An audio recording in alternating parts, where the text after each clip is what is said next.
Hello everyone, this is Eagle Owl. This video is called How Much Weight Can You Expect to Add with Weight Training or Strength Training, aka Resistance Training.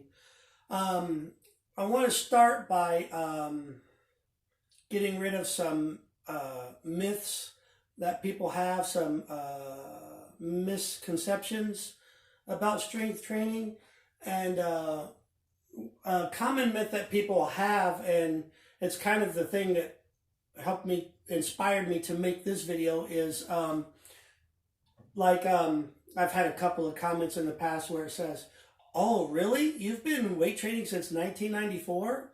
Like it's as if they were trying to imply, "How come you're not this big, massive monster? That's a lot of years. If you've been training since '94, you should be a freak of nature." They think I should look like The Rock.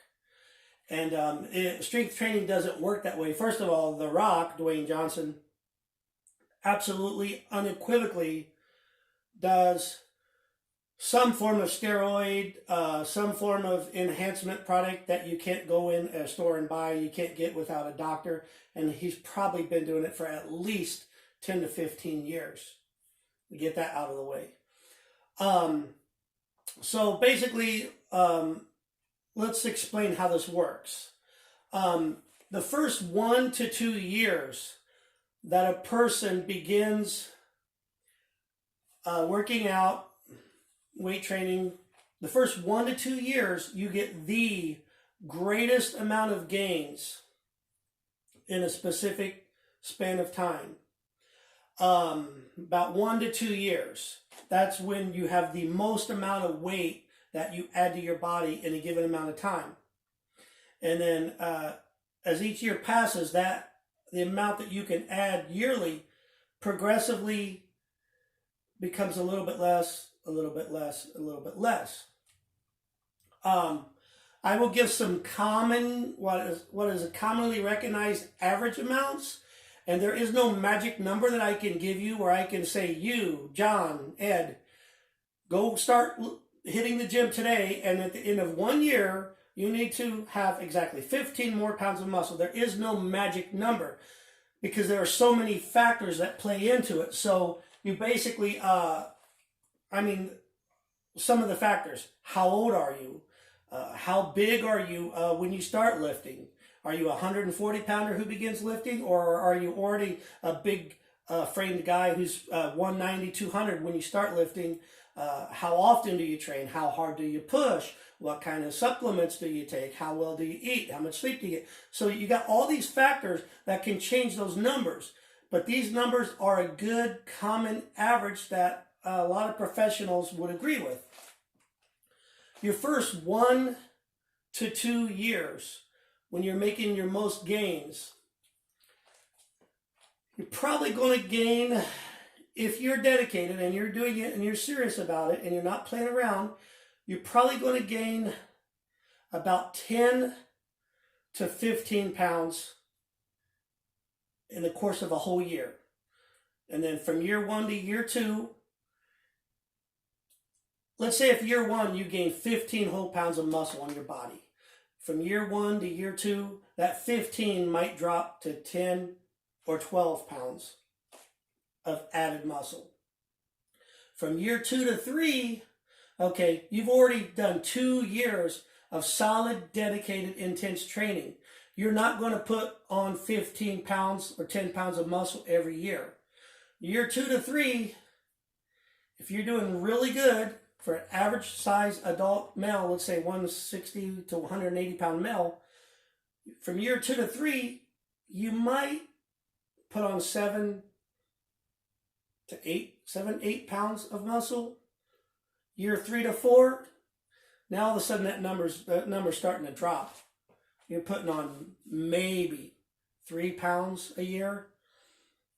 As you get further along, let's say someone who's been at it as a lifestyle for a while, someone who's been doing this for like 8, 9, 10 years, most people are only adding 1 to 2 pounds of actual muscle per year. That's it, 1 to 2 pounds. keep in mind, I'm talking people that's been at it for like 8, 9 years or longer. You're adding 1 or 2 pounds. That is it. And some people will go, well, that's nothing. 1, 2 pounds, that's nothing. You already weigh 180, 190, 1 or 2 pounds is nothing. A whole pound of muscle evenly distributed over your body that wasn't previously there, that is, I mean, that's a decent benefit. It's like the first couple years, like I said, the first couple years you're doing it, it's a major shock to your system.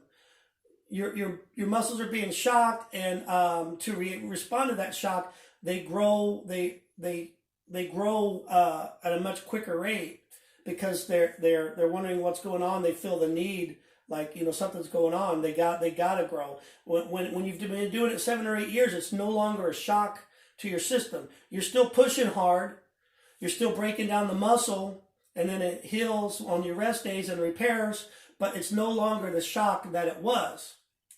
Okay, so there you go. First 1 to 2 years, 10 to 15 pounds, maybe. Best case scenario, you can exceed 15 pounds, but those are guys who are already big to begin with. Third, fourth year, maybe 7, 8 pounds, and then after that, like I said, 1 to 2 pounds a year. That's a good average. And if you think I don't know what I'm talking about, go type in a search. Go see what professionals are saying. That's what it is. And then another thing is, you don't keep getting bigger and bigger and bigger till the day you die. You reach a maximum potential, or what's called your, what's the word I'm looking for? You reach your peak, your prime. Okay, and for every person, their prime is at a different age, depending on who you are. One person can reach their maximum strength potential at like 38, 40. Another person might not reach their maximum strength ability till they're like maybe 50. Say most people probably reach their maximum prime somewhere in their 40s, between 40 to 49 or whatever. Like for me, I'm 49. So before this year is over, I will be 50 years old. So when I graduated high school at age 18, I weighed 145 pounds. I'm currently today 180. That's 35 pounds bigger than I was when I became an adult. I started lifting as a dedicated, serious nature when I was 23. From age 18 to almost age 23, I was 145, 150. That, based on my bone structure and my body size and my genetics, 145, 150 was supposed to be my adult weight, minus, you know, someone putting fat on their body. So the fact that I've added 35 pounds of actual muscle, most people will never, ever, ever add 35 pounds of muscle till the day they die. Most people. And it's not because I'm doing something special. It's because most people are not going to go to a gym year after year after year for 10 years, 15 years, 20 years. So I just wanted to clarify and give realistic goals for people. And then I also said, like, what inspired me is, like, I've had a couple comments that go, oh, like, you're that small and you've been lifting since 1994. I've got small wrist. I've got a small bone structure. I'm supposed to be a 145 pound skinny guy, but I'm not 145. I'm 180. So that's just a basic breakdown of it. Expect your most gains your first 1 and 2 years in, maybe up to 3, and then it's going to start dropping off after that. But not to be discouraged, because you're going to be way better off than you were had you not been doing it in the first place. So this is Eagle Al. Enjoy every moment. Be kind to each other. Live life today. Don't spend too much time worrying about the past. Don't spend too much time worrying about the future. Get out there and get it. Thanks for watching.